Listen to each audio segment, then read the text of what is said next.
Hey everyone, Michael here with Hello Cupcake It's Me, and today is the Saturday check-in. If you haven't done so already, please hit like and subscribe, then head on over to podcast.hellocupcakeitsme.com to check out the podcast that is updated every Thursday. Follow me on all the social medias, including TikTok, for TikTok Tuesdays. Also, head over to hellocupcakeitsme.com to check out the blog and give it some love. And if you want to check out my book, Carpe Diem Scroto, 365 Daily Affirmations, you can find that at www.cdsthebook.com. So, how are you? Your boy here a little bit grumpy because my cat has been singing the song of its motherfucking people since about 7 a.m. And I swear the little motherfucker knows that when I set an alarm that he gotta be like outdoing the alarm. And so I was not supposed to wake up until 8. I have been awake since 7:15, listening to him yowl about whatever fucking oppression he is under right now. And I have a full day of having to be out in the city doing grocery shopping. It's going to be fucking hot. It's already 54 degrees and super sunny, and the humidity is going to be high, so that's going to make it feel even hotter. Excuse me. So that means in the city it's probably going to be anywhere between 75 and 85 plus whatever fucking humidity they have out there. And I am just not looking forward to this fun time to be had by none. But I have to do grocery shopping for the month with my no 90 no. This is one of those months where things are very, very limited. So, yeah, not looking forward to this at all. I was hoping that my niece would take me instead of my sister, but I'm just thankful that either one of them are taking me, honestly, at this point.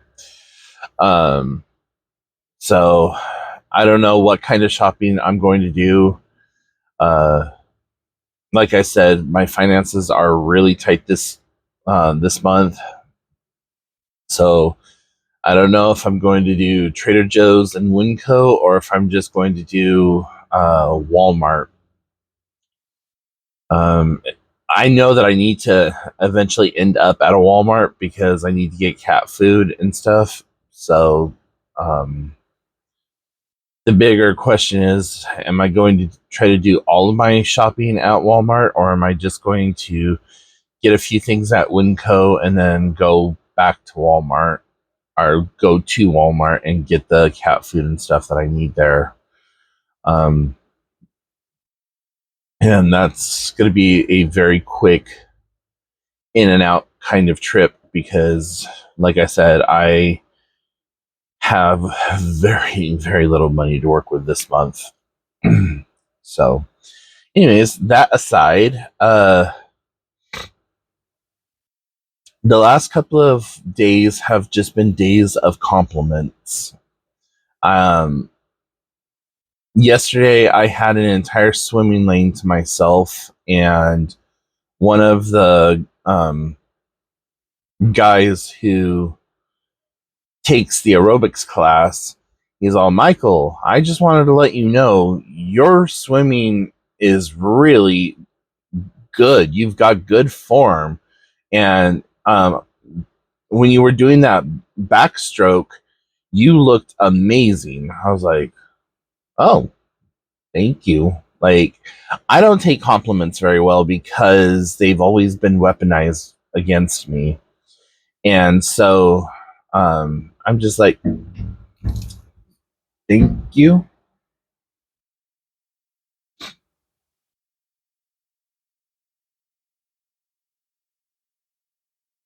I don't know if you just heard that thumping, but that's my cat in the window. So I don't know what the hell he's like trying to attack or what he's trying to prove. Anyways, so yeah, compliments are something that I don't take very well. Just because, like I said, they've been weaponized against me, and I don't know if they're authentic and genuine or if they're just kind of like one of those backhanded compliments. Um, oh, you did really good on your homework, but you should have done this, this, and this, or wow, you look really good today, but um, you should really do something different with your hair. Things like that, or being bullied in school. I would have people come up to me and be like, "Oh, Olivia, she really likes you." And I would look over at Olivia like, "Seriously?" And she'd be like, "Hi." I'm like, "Okay." And I fell for it like once or twice or whatever, but um, I was just like, cool, whatever.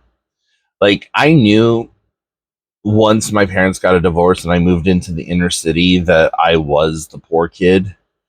But I was still rather naive in like street terms and um, just people being rude and mean because the school that I came from, it was K through 12.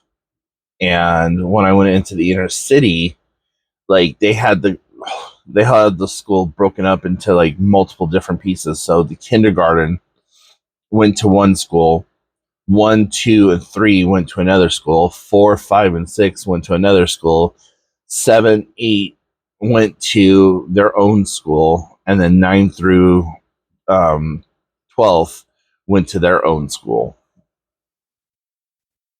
And I'm the new kid, I'm the transfer, I'm the whatever. So all these kids have been together since kindergarten, and there's slang and all this other stuff that I didn't know. And so, like, yeah, just the bullying was bullshit.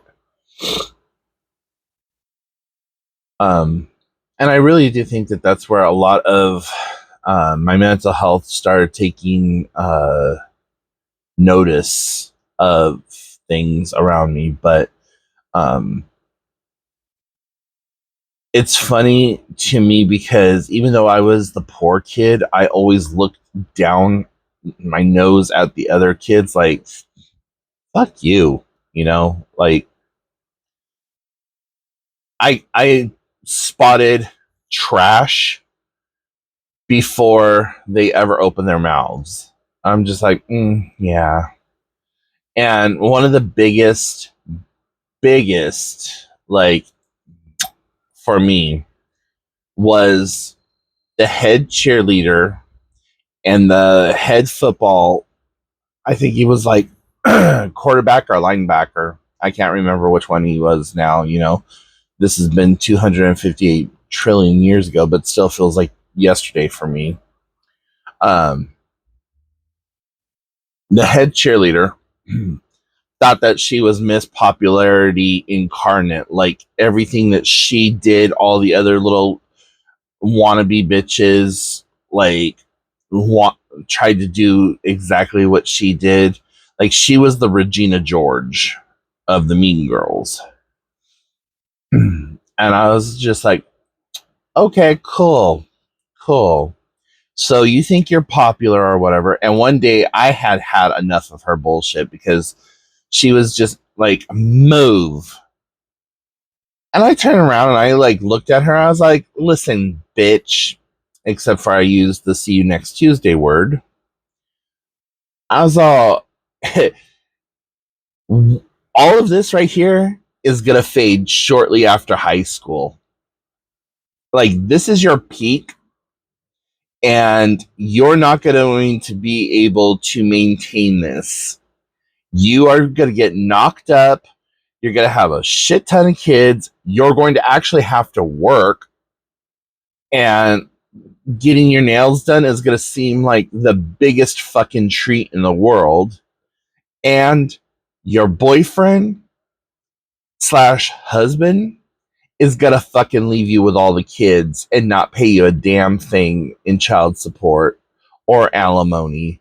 And you are going to be stuck having to get on welfare at one point in your life.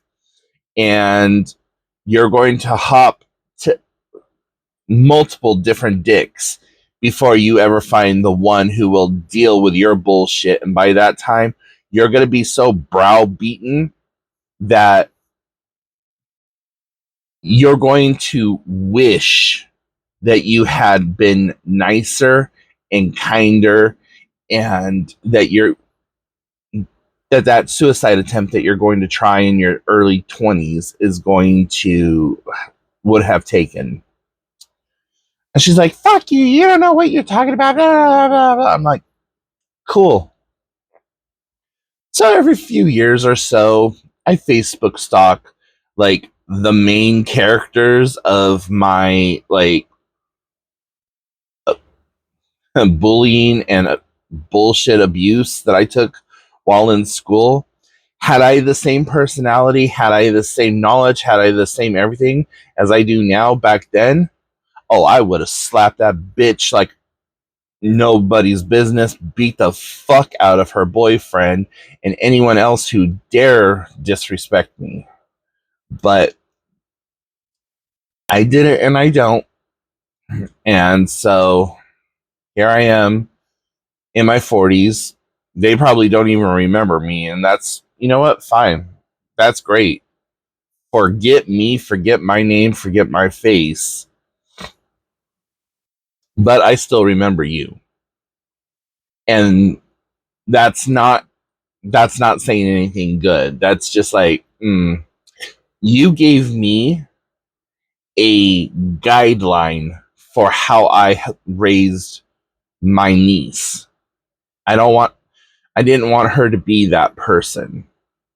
And instead that she's this ultra humanitarian type of person with a heart that is just pure fucking gold and does things for people all the time, puts herself out all the time to be better. So when I Facebook stalked a couple of people, she was one of them, the head cheerleader, and she had 6 kids. She was living in a very rundown, dilapidated looking house because, well, selfies with the kids out in the slip and slide and all this other stuff. Um, yeah, driving around in a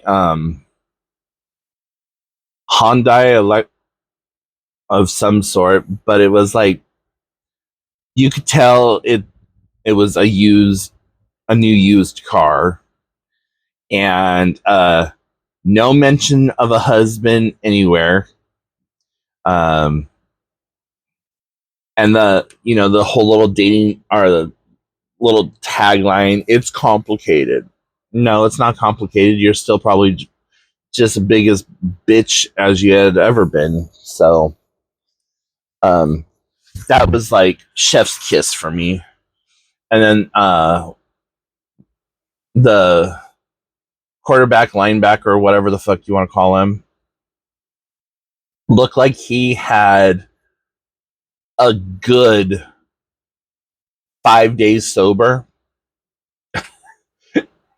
and had, did that whole like Mar-a-Lago face, like super tan, wraparound sunglasses, trucker cap, the whole 9 yards. I was like, what is this? Because this, no. Like, so yeah. Every, whenever I need a little ego boost, I do that shit.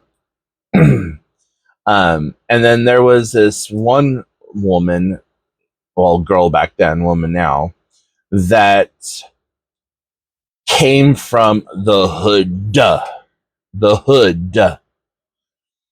and thought, I always assumed that she was going to follow that lifestyle, and I checked her up the other day. She is doing so beyond well for herself and her kids. Very professional, very like, yeah, I may have started off poor black trash, but here I am.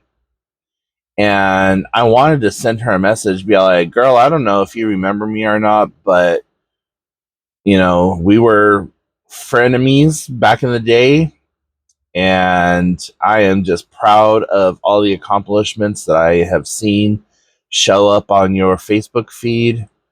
And congratulations on breaking generational curses. So, yeah. But, anyways, like I said, I got a butt ton of stuff that I need to do today. And my sister is going to be here in the next 30 minutes to pick me up. So, I probably should start getting dressed outside of just brushing my hair. So, if you have any questions, comments, concerns, put them in the comment section down below. And I will talk to you Tuesday on the Tuesday TikTok or next Wednesday. So, anyways, in a world full of Karens, be somebody who cares in the world, and remember, you are doing the best you can with what you have available to you. Bye, everyone. Boop.